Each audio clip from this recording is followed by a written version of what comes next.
Hi hello ನಮಸ್ಕಾರ, welcome back to my YouTube channel. ಯಾರು ನನ್ನ ವಿಡಿಯೋ ನೋಡ್ತಿದ್ರೆ ಲೈಕ್ ಮಾಡಿ, ಶೇರ್ ಮಾಡಿ ಮತ್ತು ನನ್ನ ಯೂಟ್ಯೂಬ್ ಚಾನಲ್ನ ಸಬ್ಸ್ಕ್ರೈಬ್ ಮಾಡಿ. ಹಾಗೆ ನಾವಿವಾಗ ಇರೋದು ಅವನಿ ಹೋಮ್ ಸ್ಟೇ ಅಂತ. ನಾವು ನಿನ್ನೆ ಸಂಜೆ ಕುದುರೆಮುಖದಿಂದ ಶೃಂಗೇರಿಗೆ ಬರೋ ಅಷ್ಟೊತ್ತಲ್ಲೇ 6:30 ಆಗಿತ್ತು. ಅದಕ್ಕೋಸ್ಕರ ನಾನು ಯಾವುದೇ ರೀತಿ ವಿಡಿಯೋ ಮಾಡೋಕ್ಕಾಗಲಿಲ್ಲ. ಶೃಂಗೇರಿಗೆ ಬಂದು ನಾವು ರೀಚ್ ಆಗಿ ರೂಮ್ ಬೇರೆ ಮಾಡಬೇಕಾಗಿತ್ತು. ಆ ಟೆನ್ಷನ್ ಅಲ್ಲಿ ಯಾವುದೇ ರೀತಿ ಅಷ್ಟೊಂದು ವಿಡಿಯೋ ಮಾಡೋಕ್ಕಾಗಿರ್ಲಿಲ್ಲ. ಅದರಲ್ಲದೆ ನಾವು ನೈಟ್ ಬಂದು ಫ್ರೆಶ್ ಅಪ್ ಆಗಿ ಶಾರದಾ ದೇವಿ ದರ್ಶನ ಮಾಡ್ಕೊ ಬಂದು ಮಲ್ಗೋ ಅಷ್ಟರಲ್ಲಿ ಸಂಜೆ ಆಗಿತ್ತು. ಊಟ ತಿಂಡಿ ಮಾಡ್ಕೊ ಬರೋ ಅಷ್ಟರಲ್ಲಿ. ಹಾಗೆ ಇವಾಗ ನಾವಿರೋದು ಅವನಿ ಹೋಮ್ ಸ್ಟೇ ಅಂತ. ನೀವು ರೂಮ್ ನ ನೋಡ್ತಾ ಇರ್ಬೋದು. ಇಬ್ರು ನಮ್ಮ ಫ್ರೆಂಡ್ಸ್ ಗಳಂತೂ ಇಬ್ರು ಮಲ್ಕೊಬಿಟ್ಟಾರ ಫ್ರೆಶ್ ಅಪ್ ಆಗಿ. ನಮ್ಮ ಹೆಲ್ಮೆಟ್ ಗಳೆಲ್ಲ ಅಲ್ಲಿದೆ. ಹಾಗೆ ಇದು ರೂಮು, ಇಲ್ಲಿಬ್ರು ಮಲ್ಕೊಂಡಿದ್ದು. ಹಾಗೆ ಇದು ಪೂರ್ತಿ ಹಾಲಲ್ಲಿ ಇವರಿಬ್ರು, ಒಬ್ಬ ರೆಸ್ಟ್ ಮಾಡ್ತಾನೆ, ಒಬ್ಬ ಅವ್ನ ಪಕ್ಕ ಕುತ್ಕೊಂಡಿದ್ದಾನೆ. ಇಲ್ಲಿ ನಮ್ಮ ಹೆಲ್ಮೆಟ್ ಗಳೆಲ್ಲ ಇಲ್ಲಿದೆ. ಹಾಗೆ ಅದು ವಾಶ್ರೂಮ್, ಒಬ್ಬ ಸ್ನಾನ ಮಾಡ್ತಾ ಇದ್ದಾನೆ. ವಾಶ್ರೂಮ್ ಸಹ ಹೇಗಿದೆ ಅಂತ ಆಮೇಲೆ ತೋರಿಸ್ತೀನಿ. ಅವ್ನು ಹೊರಗಡೆ ಬಂದಾದ್ಮೇಲೆ. ಇಲ್ಲಿ ನೋಡಿ, ಇಲ್ಲಿ ನಮ್ಮ ಅಭಿ ಅಂತ ಅವನು ಪೂರ್ತಿ ಟಯರ್ಡ್ ಆಗ್ಬಿಟ್ಟವನೆ. ನಮ್ಮ ರಾಮು ಅವನಿಗೆ ಒಂದ್ ಸ್ವಲ್ಪ ಆರೈಕೆ ಮಾಡ್ಕೊಂಡು ಪಕ್ಕದಲ್ಲಿ ಕೂತವನೆ, ಫುಲ್ ಟಯರ್ಡ್ ಆಗ್ಬಿಟ್ಟು. ಹಾಗೆ ಇಲ್ಲೊಬ್ಬ ನೋಡಿ, ಇಲ್ಲಿ ಫೋನಲ್ಲಿ ಮಾತಾಡ್ಕೊಂಡು ನಿಂತವನೆ. ಯಾರ ಜೊತೆ ಮಾತಾಡ್ತಾನೋ ಅದಂತೂ ಗೊತ್ತಿಲ್ಲ. ಕಷ್ಟ ಸುಖ ಮಾತಾಡ್ಕೊಂಡು ನಿಂತವನೆ. ಹಾಗೆ ನಮ್ಮ ಬೈಕ್ ಪಾರ್ಕಿಂಗ್ ಅಂತೂ ಅದ್ದೂರಾಗಿತ್ತು ಗುರು. ಇದು ಸಹ ನಮ್ಗೆ ಇಷ್ಟ ಆಗಿದೆ. ಏನಕ್ಕಂದ್ರೆ ನಮ್ಗೆ ಮೇನ್ ಸೇಫ್ಟಿ ಏನಂದ್ರೆ ನಾವು ಸಹ ಸೇಫ್ಟಿ ಆಗಿರ್ಬೇಕು, ಹಾಗೆ ಬೈಕ್ಗಳು ಸಹ ಸೇಫ್ಟಿ ಆಗಿರ್ಬೇಕು. ಅದಕ್ಕೋಸ್ಕರ ನಾವು ಬೈಕ್ ಸೇಫ್ಟಿನ ನೋಡಿ ಪಾರ್ಕಿಂಗ್ ಏರಿಯಾನು ಚೆನ್ನಾಗಿತ್ತು. ಹಾಗೆ ಅಕ್ಕಪಕ್ಕ ಯಾರು ಸಹ ಇರ್ಲಿಲ್ಲ. ಇದ್ದಿದ್ದೊಂದು ಬಿಲ್ಡಿಂಗು, ಮತ್ತೆ ನಾವಿರೋ ಹೋಮ್ ಸ್ಟೇ ಹಿಂದೆ ಮುಂದೆ ಒಂದು 4-5 ಬಿಲ್ಡಿಂಗ್ ಬಿಟ್ರೆ ಇನ್ಯಾವುದೇ ರೀತಿ ಬಿಲ್ಡಿಂಗ್ ಗಳಂತೂ ಇರ್ಲಿಲ್ಲ. ಹಾಗೆ ಇಲ್ಲಿಂದ ದೇವಸ್ಥಾನಕ್ಕೆ ಬರೀ ಒಂದು 800 ಮೀಟರ್ ಅಷ್ಟೇ ದೂರ ಇದ್ದಿದ್ದು. ಅದಕ್ಕೋಸ್ಕರ ನಾವು ನೈಟು ಬೈಕಲ್ಲಿ ಹೋಗಿ ದೇವ್ರ ದರ್ಶನ ಮಾಡ್ಕೊಂಡು ಬೇಗನೆ ಬಂದು. ಈ ಹೋಮ್ ಸ್ಟೇ ಅಂತೂ ನಮ್ಗೆ ಚೆನ್ನಾಗಿತ್ತು. ಅಫೋರ್ಡಬಲ್ ಪ್ರೈಸ್ಗೆ 1600 ರೂಪಾಯಿಗೆ ಈ ಹೋಮ್ ಸ್ಟೇ ಸಿಕ್ಕಿದ್ದು. ಹಾಗೆ ಇದು ವಾಶ್ರೂಮ್, ನೀವು ನೋಡ್ತಾ ಇರ್ಬೋದು. ವಾಶ್ರೂಮ್ ಸಹ ಕ್ಲೀನ್ ಆಗಿ ಇರೋದು. ವಾಶ್ರೂಮ್ ಸಹ ಚೆನ್ನಾಗಿದೆ. ಗ್ಲೀಸರ್ ಇದೆ, ಬಿಸಿನೀರು ಬೇರೆ ಬರ್ತಾ ಇತ್ತು. ಎಲ್ಲರೂ ಸಹ ಇದನ್ನು ನೋಡಿ ಪೂರ್ತಿ ಹೋಮ್ ಸ್ಟೇ ಅಂತೂ ಚೆನ್ನಾಗಿತ್ತು. ಎಲ್ಲರಿಗೂ ಸಹ ಅಫೋರ್ಡಬಲ್ ಪ್ರೈಸ್ಗೆ ಅಫೋರ್ಡಬಲ್ ಆಗಿ ಈ ಹೋಮ್ ಸ್ಟೇ ಸಿಕ್ಕಿದಂತೂ ಎಲ್ಲರಿಗೂ ಸಹ ಖುಷಿ ಆಗ್ಬಿಟ್ಟಿದೆ. ನಾವು ಸಹ ಬೇಗ ಚೆಕ್ಔಟ್ ಆಗ್ಬೇಕು. 8:30 ಅಷ್ಟೊತ್ತೊಳಗೆ ಚೆಕ್ಔಟ್ ಆಗಿ ನಾವಿವಾಗ ಹೋಗ್ಬೇಕಾಗಿರೋದು ಮೇನ್ ಆಗಿ ಕುಪ್ಪಳ್ಳಿಗೆ. ನಮ್ಮ ರಾಷ್ಟ್ರಕವಿ ಕುವೆಂಪು ಅವರ ಮನೆನ ನೋಡ್ಬೇಕು ಅಂತ ನಾವೆಲ್ಲರೂ ಸಹ ವೆರಿ ಎಕ್ಸೈಟ್ ಆಗಿದ್ದೀವಿ. ಹಾಗೆ ಎಲ್ಲರೂ ಸಹ ಇವಾಗ ರೆಡಿ ಆಗಿ ಬೇಗ ಹೊರಡ್ಬೇಕು. ಫೈನಲಿ ರೂಮ್ ನ ಚೆಕ್ಔಟ್ ಆಗೋದಕ್ಕೂ ಮಳೆ ಅಂತೂ ಮತ್ತೆ ಸ್ಟಾರ್ಟ್ ಆಯ್ತು. ನಿನ್ನೆ ಅಂತೂ ಯಾವುದೇ ರೀತಿ ಮಳೆ ಅಂತೂ ಬರ್ತಾ ಇರ್ಲಿಲ್ಲ. ಬೆಳಿಗ್ಗೆಯಿಂದ ಸಂಜೆ ಮೇಲೆ ಮಳೆ ಬಂತು. ಆದ್ರೆ ಇವಾಗ ಇಲ್ಲಿ ಶೃಂಗೇರಿಲಿ ಬೆಳಗ್ಗೆಯಿಂದನೇ ಮಳೆ ಸ್ಟಾರ್ಟ್ ಆಗೈತೆ. ನಾನು ವಿಡಿಯೋ ಮಾಡ್ಬೇಕಂತ ಅನ್ಕೊಂಡ್ರೆ ಫೋನ್ ತೆಗೆದ್ರೆ ಮೊಬೈಲ್ ಹಾಳಾಗುತ್ತೆ. ಅದರಿಂದ ನಾನು ಯಾವುದೇ ರೀತಿ ಕುಪ್ಪಳ್ಳಿಗೆ ಹೋಗೋ ಗಂಟನು ಫೋನ್ ಅಂತೂ ಹೊರಗೆ ತೆಗ್ದೇ ಇಲ್ಲ. ಅಲ್ಲಿವರೆಗೂ ಸಹ ಮಳೆ ಬಂತು. ಇನ್ನೇನು ಕುಪ್ಪಳ್ಳಿ ಕುವೆಂಪು ಅವರ ಮನೆಗೆ ರೀಚ್ ಆಗುವಂತ ಟೈಮ್ಗೆ ಕರೆಕ್ಟಾಗಿ ಮಳೆ ನಿಂತಿತ್ತು. ಆ ಟೈಮಲ್ಲೂ ಸಹ ವೆದರ್ ಅಂತೂ ಅದ್ದೂರಾಗಿತ್ತು. ಇವಾಗ ನಾವು ಬಂದಿರೋದು ರಾಷ್ಟ್ರಕವಿ ಕುವೆಂಪು ಅವರ ಮನೆಗೆ. ಇದನ್ನ ನೋಡ್ತಾ ಇದ್ರೆ ಮೈಗೆ ಎಷ್ಟು ರೋಮಾಂಚನ ಅನಿಸುತ್ತೆ ಅಂದ್ರೆ ಒಂದು ಕ್ಷಣ ಮೂಕ ಸ್ತಬ್ಧನಾಗಿ ನಿಂತ್ಕೊಂಡು ಇದನ್ನ ನೋಡ್ತಾ ಇದ್ರೆ ಏನನ್ನು ಹರಿಯದೆ ನಾ ಹೋದೆ ಒಳಗೆ, ಕಂಡರಿಯದ ದೃಶ್ಯಕ್ಕೆ ನಾ ಸೋತೆ ಇಲ್ಲೇ, ಅಚ್ಚರಿಯನು ನಾ ಕಂಡೆ ಇಲ್ಲೇ, ಮಲೆನಾಡ ವೈಭವ ಮನಸುವುದು ಹೇಗೆ, ನಾ ಕಂಡ ವೈಭವ ನೀ ಕಂಡಿದ್ದು ಹೇಗೆ, ಏನೆಂದು ಹೇಳಲು ಸಾಧ್ಯವೇ.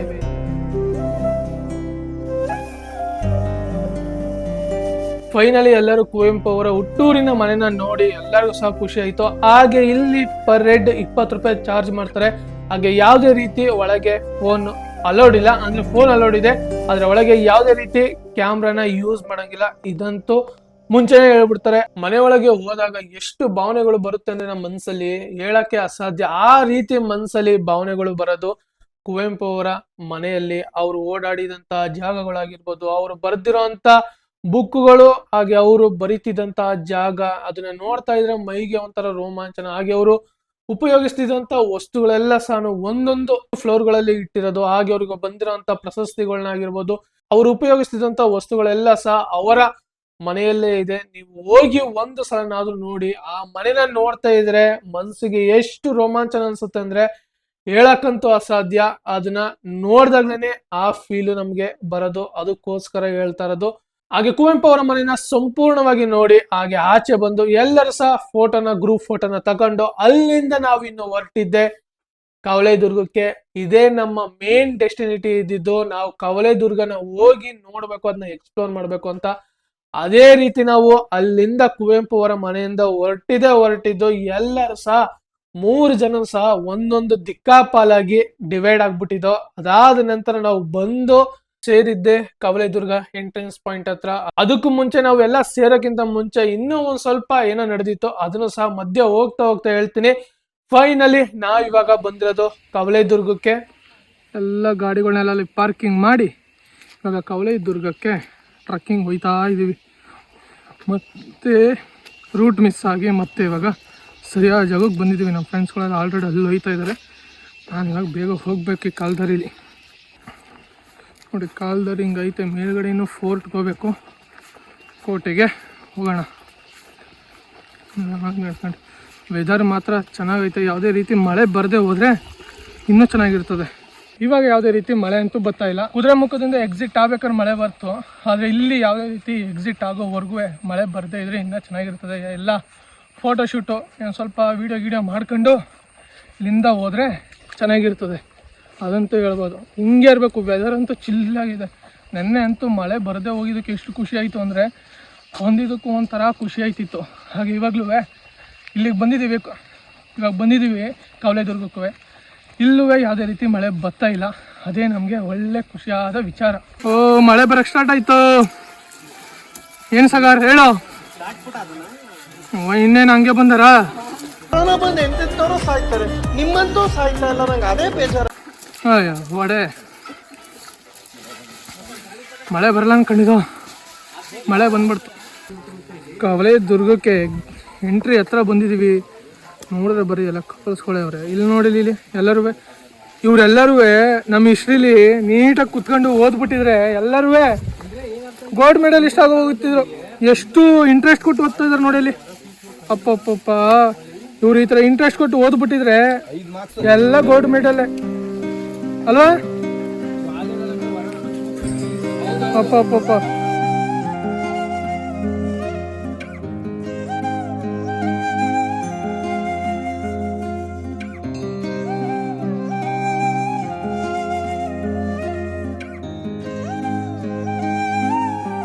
ಇವಾಗ ಕವಲೇದುರ್ಗದಲ್ಲಿ ಇದ್ದೀವಿ. ಅದಕ್ಕೂ ಮುಂಚೆ ನಾವು ನೆನ್ನೆ ಕುದುರೆಮುಖದಲ್ಲಿ ಒಂದು ಸ್ವಲ್ಪ ರೈಡ್ ಮಾಡಿದ್ದೋ, ಅದ್ರ ಬಗ್ಗೆ ಒಬ್ಬೊಬ್ಬರನ್ನೇ ಎಕ್ಸ್ಪೀರಿಯನ್ಸ್ ಕೇಳಬೇಕಲ್ವಾ. ಅಭಿ ಬಾ, ಅಭಿ ನಮ್ಮ ಮೊದಲು ಕ್ಯಾಮ್ರಾಮೇನು. ಅಭಿ ನೆನ್ನೆ ಹೆಂಗಿತ್ತು ಅಭಿ? ನೆನ್ನೆ ವ್ಯೂಸ್ ಅಂತೂ ಸಕ್ಕತ್ತಾಗಿತ್ತು. ಹಾಂ, ಏನು ಹೇಳು ಮುಂದಕ್ಕೆ? ಅಷ್ಟೇ, ಇನ್ನು ಹೇಳೋದಾಗ ನೋ ಕಮೆಂಟ್ಸ್. ರಾಮು ಬಾ, ರಾಮು ಇರಿ ನಮ್ಮ ರಾಮು ಒಬ್ಬ ಇದ್ದಾನೆ, ಅವನು ಒಂದು ಸ್ವಲ್ಪ ಕುದುರೆಮುಖದಲ್ಲಿ ಯಾವ ರೀತಿ ನೋಡ್ದ ವ್ಯೂನ ಅಂತ ಜಾಲಿ ಒಳ್ಳೆ ವ್ಯೂ ಸಕ್ಕತ್ತಾಗಿತ್ತು. ನೋಡ್ತಾ ಹೇಳು, ಇಲ್ಲಿ ಕ್ಯಾಮ್ರಾ ನೋಡು. ಮಳೆ ಟೈಮಲ್ಲೇ ಬಂದ್ಬಿಡಿ, ಫುಲ್ ಸ್ವರ್ಗ. ಜಾಲಿ ಇನ್ನ ಮಿಕ್ತವ್ರವ್ರೆ, ಅವ್ರನ್ನ ಕೇಳದ. ನೈನನ್ ಬಾ, ನಿನ್ನೆ ಕುದುರೆಮುಖ ವ್ಯೂ ಹೆಂಗಿತ್ತು, ಯಾವ ರೀತಿ ಎಕ್ಸ್ಪೀರಿಯನ್ಸ್ ಮಾಡಿದೆ ರೈಡಲ್ಲಿ? ತುಂಬ ಎಕ್ಸ್ಪೀರಿಯನ್ಸ್ ಮಾಡಿದೆ, ಆದರೆ ಏನು ಅಂದರೆ ನಮ್ಮ ಭಾಸ್ಕರ್ ಕರೆಕ್ಟಾಗಿ ಡ್ರೈವ್ ಮಾಡಲಿಲ್ಲ. ಹಿಂದ್ಗಡೆ ಅಟ್ಲೇ ಆರಿಸ್ಬಿಟ್ಟು ನಂದು ಬಟ್ಟೆ ಎಲ್ಲ ಗಲೀಜ್ ಮಾಡ್ಬಿಟ್ಟ. ಅದೊಂದೇ ತುಂಬ ಬೇಜಾರಾಗಿದೆ ಮನಸ್ಸು. ನಿಮ್ಮ ಕಾರಣ ನೀವೆಲ್ಲ ಹಾಳಾಗೋಯ್ತೀರಾ, ಹಾಳಾಗಿ ಅಕ್ಕುಟ್ಟೋಗಿ ಸತ್ತೋಗ್ಬಿಡ್ತೀರಾ. ಕರೋನಾ ಬಂದು ಎಂತೆಂತವ್ರು ಸಾಯ್ತಾರೆ, ನಿಮ್ಮಂತೂ ಸಾಯ್ತಾ ಇಲ್ಲ, ನಂಗೆ ಅದೇ ಬೇಜಾರು. ಇವನ್ನ ಟ್ರೋಲ್ ಮಾಡಬೇಕು, ಮಾಡ್ತೀನಿ ನೋಡಿ ಯಾವ ರೀತಿ ಅಂತ. ನೀವು ಲಾಗಲ್ಲಿ ನೋಡ್ತೀರಾ. ತುಂಬ ಎಕ್ಸ್ಪೀರಿಯನ್ಸ್ ಇಟ್ಕೊಂಡಿದ್ದೆ ಡ್ರೈವಿಂಗ್ ಬಗ್ಗೆ. ಡ್ರೈವಿಂಗ್ ಮಾಡೋದ ಬರೀ ಎಟ್ಲ ಅಷ್ಟೇ. ಅಲ್ಲ ಕಣೋ, ನಿಮ್ಮ ಅಪ್ಪನ ಕೊಟ್ಟಿದ್ದೇನೋ ನೀನು. ಟೈಮ್ ಬಂದಾಗ ಅದೇ ಗೊತ್ತಾಯ್ತೆ. ನಂದನ್ ತಾಡಿ, ಹಾಗೆ ಇನ್ನೊಬ್ಬ ಇದ್ದಾನೆ ನಂದನ್. ನಿನಗೆ ಹೆಂಗ ಅನಿಸ್ತು ನಂದನ್, ನೆನ್ನೆಯಿಂದ ಇವಾಗ ಇಲ್ಲಿವರೆಗೂ ರೈಡು? ಸುಂದ್ರ ಅಂತ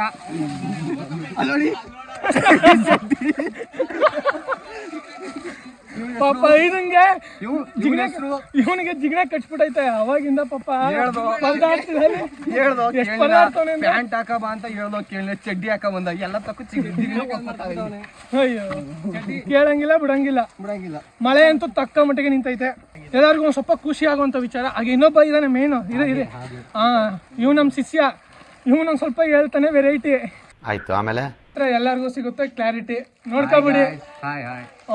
ನಿಮ್ಗೆ ಇವಾಗಿಂದ ಕ್ಲಾರಿಟಿ ಸಿಗ್ತದೆ ಅಂತ ಅನ್ಕೊಂಡಿದೀನಿ. ಯಾವ ರೀತಿ ಕ್ಲಾರಿಟಿ ಸಿಗ್ತದೆ ಅಂದ್ರೆ ಕಮೆಂಟ್ ಬಾಕ್ಸ್ ಕಮೆಂಟ್ ಮಾಡಿ. ನೆನ್ನೆ ರೈಡಿಂದ ಯಾವ ರೀತಿ ಎಕ್ಸ್ಪೀರಿಯನ್ಸ್ ಸಿಕ್ತು? ಕುದುರೆಮುಖದಲ್ಲಿ ಮಳೆ ಇರ್ಲಿಲ್ಲ, ನಿನಗೆ ಮಳೆ ಬರಬಾರ್ದಿತ್ತು ಅಂತ ಇತ್ತು, ಮಳೆನೂ ಬರ್ಲಿಲ್ಲ, ಬಂತು ಮಳೆ.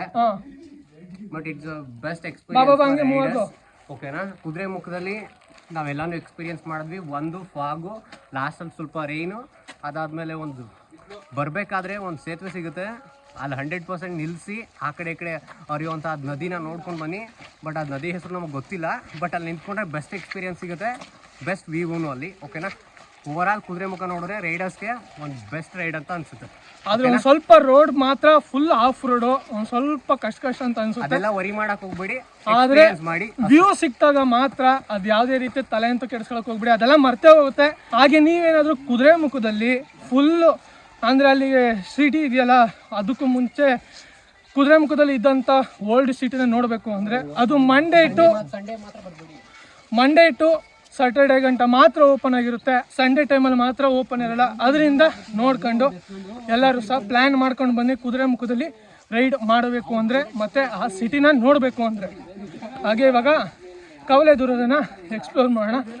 ನೋಡು ಗುರು ಹೆಂಗೈತೆ ವ್ಯೂ, ಒಂದು ಸ್ವಲ್ಪ ಮಳೆ, ಒಂದು ಸ್ವಲ್ಪ ಫಾಗು, ನೋಡ್ತಾ ಇದ್ರೆ ಸ್ವರ್ಗ. ಅದನ್ನೇ ಹೇಳೋದು, ಮಾನ್ಸೂನ್ ಟೈಮಲ್ಲಿ ಮಾನ್ಸೂನ್ ರೈಡ್ ಹೊಡೆದ್ರೆ ಬೆಂಕಿಯಾಗಿರುತ್ತೆ ಅಂತ. ಇದು ಎಂಟ್ರಿ, ಕವಲೆದುರ್ಗ ಫೋರ್ಟ್ ಎಂಟ್ರಿ.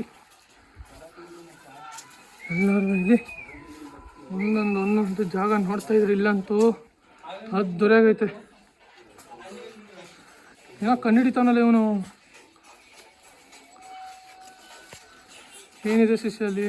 ಜೈ ಆಂಜನೇಯ, ಜೈ ಆಂಜನೇಯ. ಆ ಬೆಟ್ಟದ ಮೇಲಕ್ಕೂ ಹೋಗ್ಬೇಕು, ನೋಡೋಣ. ಟ್ರೈ ಆದರೆ ಬೆಟ್ಟದ ಮೇಲಕ್ಕೆ ಹೋಗೋಣ. ಅಲ್ಲಿಗೆ ಇದೇ ಕವಲೆದುರ್ಗ. ವ್ಯೂ ಅಂತೂ ಅದ್ದೂರಿ. ವ್ಯೂ ನೋಡಿ ಕ್ಲಿಯರ್ ಆಯ್ತು. ಇವಾಗ ವ್ಯೂ ಇನ್ನೂ ಅಲ್ಟಿಯಾಗಿ ಕಾಣಿಸ್ತೈತೆ. ವ್ಯೂ ಮಾತ್ರ ನಾವು ಎಕ್ಸ್ಪೆಕ್ಟೇಷನೇ ಮಾಡಿರಲಿಲ್ಲ ವ್ಯೂ ಹಿಂಗೆ ಕಾಣಿಸ್ತದೆ ಅಂತ, ಆದರೆ ವ್ಯೂ ಮಾತ್ರ ಅಲ್ಟಿಯಾಗಿ ಕಾಣಿಸ್ತಾ ಇರೋದು.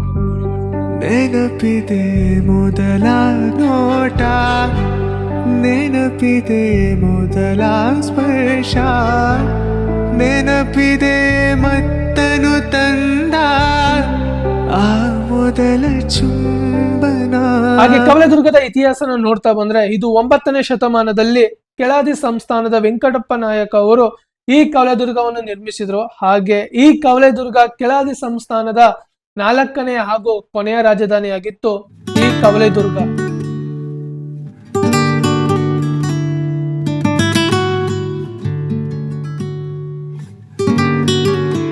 ಮಲ್ಲವರು ಕವಲೆದುರ್ಗದ ಇಬ್ಬರು ಪಾಳೆಗಾರರ ಸಹೋದರರನ್ನು ಸೋಲಿಸಿ ನಂತರ ಮಲ್ಲವರು ಈ ಕೋಟೆಯನ್ನು ಭುವನಗಿರಿ ದುರ್ಗ ಎಂದು ಹೆಸರಿಟ್ಟು ಆಳ್ವಿಕೆ ನಡೆಸುತ್ತಿದ್ದರು. ಶಿವಪ್ಪ ನಾಯಕ, ರಾಣಿ ಚೆನ್ನಮ್ಮಾಜಿ, ರಾಣಿ ವೀರಮ್ಮಜ್ಜಿ ಹಾಗೂ ಛತ್ರಪತಿ ಶಿವಾಜಿ ಮಗನಾದ ರಾಜರಾಮನಿಗೆ ಆಶ್ರಯ ನೀಡಿದ್ದು ಈ ಸಂಸ್ಥಾನ.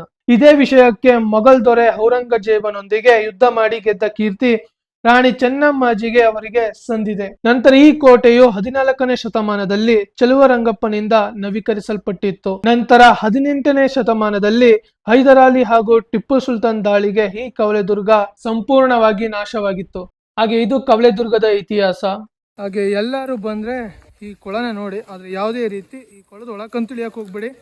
ಬೇಕಾದ್ರೆ ಸುತ್ತ ಒಂದು ರೌಂಡ್ನ ಹಂಗೆ ಹಾಕ್ಬಿಡಿ. ಒಟ್ಟಿನಲ್ಲಿ ಅದ್ದೂರಿಯಾಗೈತೆ ವ್ಯೂ ಮಾತ್ರ. ಇವನೇನೋ ಕಂಡು ಹಿಡಿತಾವನಲ್ಲ ಇವನು.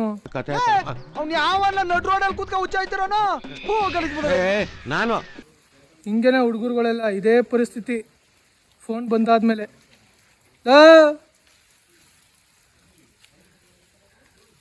ಏನೋ ಕಾದಿದೆ. ಇನ್ನು ಅಲ್ಲಿ ಮುಂದೆ ಹೋಗ್ತೀನಿ. ಮಳೆ ಬರ್ತಿತ್ತು, ಇವಾಗ ಮಳೆ ಸ್ಟಾಪ್ ಆಗಿರೋದ್ರಿಂದ ಫೋನ್ನ ಹೊರಗಡೆ ತೆಗೆದು ವಿಡಿಯೋ ಮಾಡ್ತಾ ಇದ್ದೀನಿ. ನಮ್ಮ ಮೈದ ಅಂತೂ ಫುಲ್ ಶಾಕ್ ಆಗ್ಬಿಟ್ಟವನೆ ನೋಡ್ಬಿಟ್ಟು. ಎಲ್ಲರೂ ಎಂಜಾಯ್ ಮಾಡ್ತಾ ಇದ್ರೆ ಇಲ್ಲ ಭಾವನೆಲ್ಲ ಇವನು ನೋಡಿಲಿ. ಈ ನನ್ನ ಮಗಂದು ಅದೃಷ್ಟವೋ ಅದೃಷ್ಟ, ಆವಾಗೋ ಹಣೆಗೋ ಅಲ್ಲಿಗೋ ಬಂದು ಹೊಡೆದ್ಬಿಡ್ತದೆ. ಅಬ್ಬಬ್ಬಬ್ಬ ಲ್ಯಾಟ್ರಿ, ಇನ್ಕಮ್ ಟ್ಯಾಕ್ಸ್. ಎಲ್ಲರ ಗ್ರೂಪಲ್ಲಿ ಒಬ್ಬ ಇದ್ದೇ ಇರ್ತಾನೆ. ಆದ್ರೂ ಏನು ಮಾಡೋಕ್ಕಾಗಲ್ಲ, ಅನುಸರಿಸ್ಕೊಂಡು ಹೋಯ್ತಾ ಇರೋದು ಎಲ್ಲರೂ. ಆದ್ರೂ ಕವಲೆದುರ್ಗದಲ್ಲಿ ಸಣ್ಣ ಪುಟ್ಟ ಜಾಗಗಳನ್ನೆಲ್ಲ ನುಗ್ಗದೆ. ಇಲ್ಲಿ ಐಕ್ಳುಗಳೆಲ್ಲ ಎಲ್ಲೆಲ್ಲ ಹೋಯ್ತಾವ್ರೆ. ಮಳೆ ಬಂದು ನಿಲ್ಲೋದು ಆದ್ರೂ ವ್ಯೂಗೇನೋ ಪ್ರಾಬ್ಲಮ್ ಆಗಲಿಲ್ಲ. ಹಾಗೆ ಬಂಡೆಕಲ್ಲನ್ನ ಹತ್ಬೇಕಾದ್ರೆ ಜೋಪಾನಾಗಿ ಹತ್ತಿದ್ದು ಒಂದು ಸ್ವಲ್ಪ ಜಾರುತ್ತೆ. ಅದರಿಂದ ಟೆಂಪಲ್ನ ನೋಡ್ಬೇಕಾದ್ರೆ ನಿಧಾನಕ್ಕೆ ಹತ್ಕೊಂಡು ಬನ್ನಿ, ಆ ಥರ ಅಂತೂ ಪಡಬೇಡಿ. ಸ್ವಲ್ಪ ಜಾರುತ್ತೆ, ರಫ್ ಇದೆ, ಆದ್ರೂ ಮೇಲೆ ಬತ್ತ ಒಂದು ಸ್ವಲ್ಪ ಜಾರುತ್ತೆ. ಅದಕ್ಕೆ ಹಾಗೆ ಇಲ್ಲಿ ಕಾಣಿಸ್ತಿರೋ ದೇವಸ್ಥಾನ ವಿಶ್ವನಾಥೇಶ್ವರ ದೇವಸ್ಥಾನ. ಇದು ಕಾಶಿಯಿಂದ ತಂದ ಅಮೃತ ಶಿಲೆಯಿಂದ ಈ ವಿಶ್ವನಾಥೇಶ್ವರನನ್ನು ಕೆತ್ತಿ ಇಲ್ಲಿ ಪ್ರತಿಷ್ಠಾಪನೆ ಮಾಡಲಾಗಿದೆ. ಹಾಗೆ ಈ ಕವಲೆದುರ್ಗನ ನೋಡ್ತಾ ಇದ್ರೆ ಯಾವ ಸಾಂಗ್ ನೆನ್ಪರುತ್ತೆ ಗೊತ್ತಾ?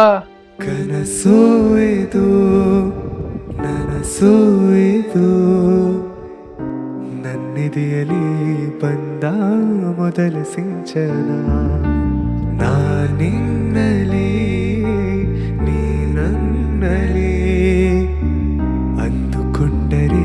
ಹಾಗೆ ಈ ವಿಡಿಯೋ ನಿಮ್ಗೆ ಇಷ್ಟ ಆಗಿದ್ರೆ ಲೈಕ್ ಮಾಡಿ, ಶೇರ್ ಮಾಡಿ ಮತ್ತು ನನ್ನ ಯೂಟ್ಯೂಬ್ ಚಾನಲ್ ನ ಸಬ್ಸ್ಕ್ರೈಬ್ ಮಾಡಿ. ಹಾಗೆ ಇದೇ ತರ ಮುಂದಿನ ವಿಡಿಯೋದಲ್ಲಿ ಸಿಗೋಣ. ಈ